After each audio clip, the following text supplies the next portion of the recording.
Hi, this is Rahul Kapoor, and today I'm going to talk about a very exciting personality, Mohandas Karamchand Gandhi, and the title of this talk is Find the Mahatma in You.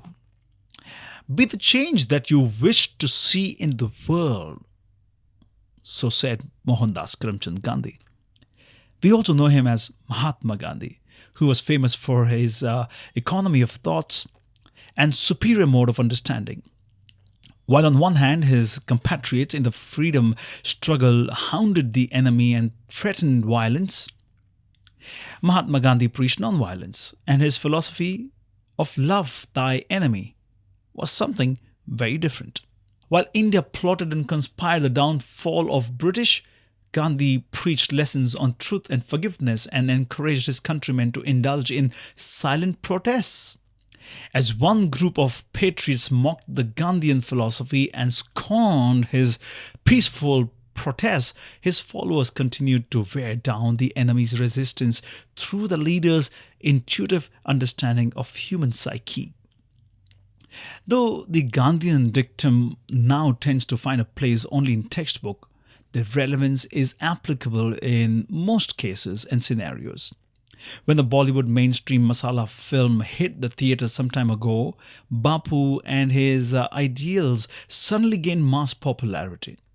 And while the country went into splits over the director's hilarious interpretation of Gandhian philosophy, few actually took time to read his underlying message, highlighting their potent relevance and significance even today.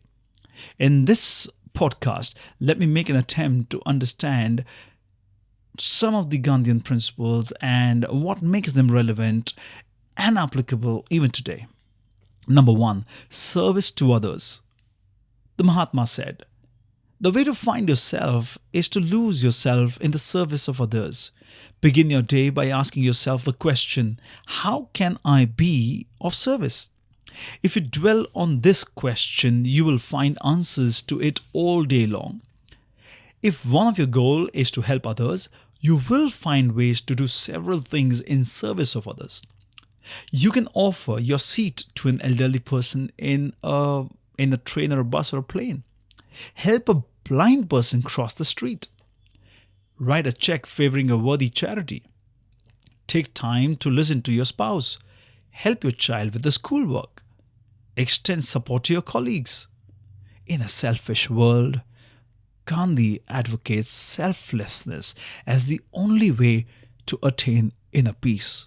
What a wonderful thought that is. Second, speak the truth. Gandhiji said, truth never damages a cause that is just.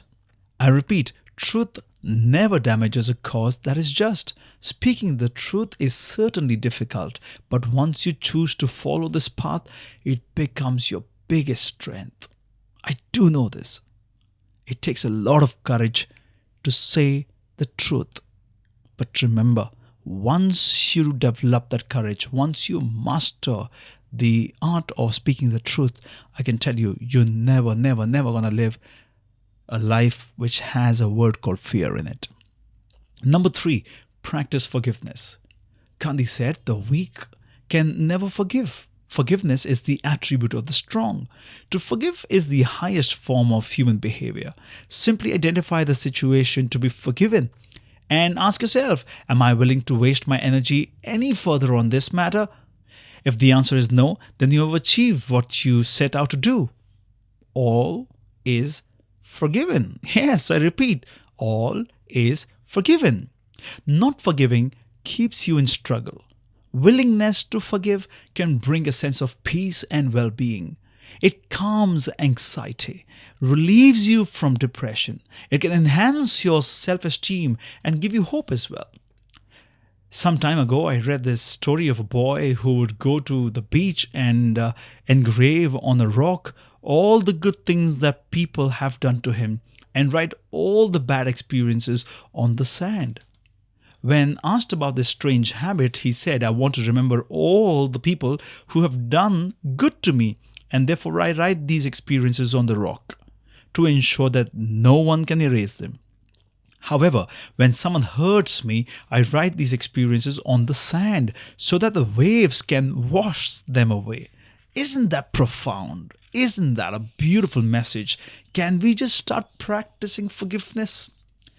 And well, finally, advocate nonviolence. We've all heard so much about him and nonviolence and how the country attained independence through the nonviolent movement.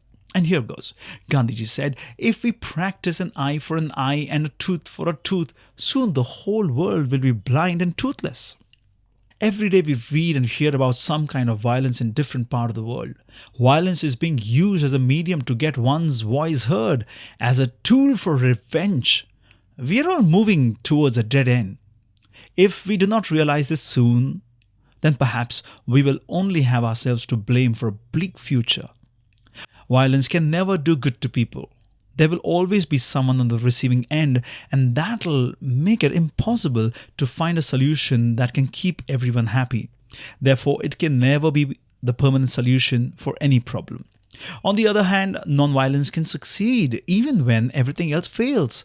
It is perhaps the only approach in the world that can help one achieve long-term peace and allow people to coexist. However, it is not easy to practice nonviolence. It requires incredible amount of faith and courage. Nonviolence is the greatest force at the disposal of mankind. Over the years, Mahatma Gandhi's approach have influenced many. Let's hope that many more continue to draw inspiration from his school of thought and make this world a better place to live in.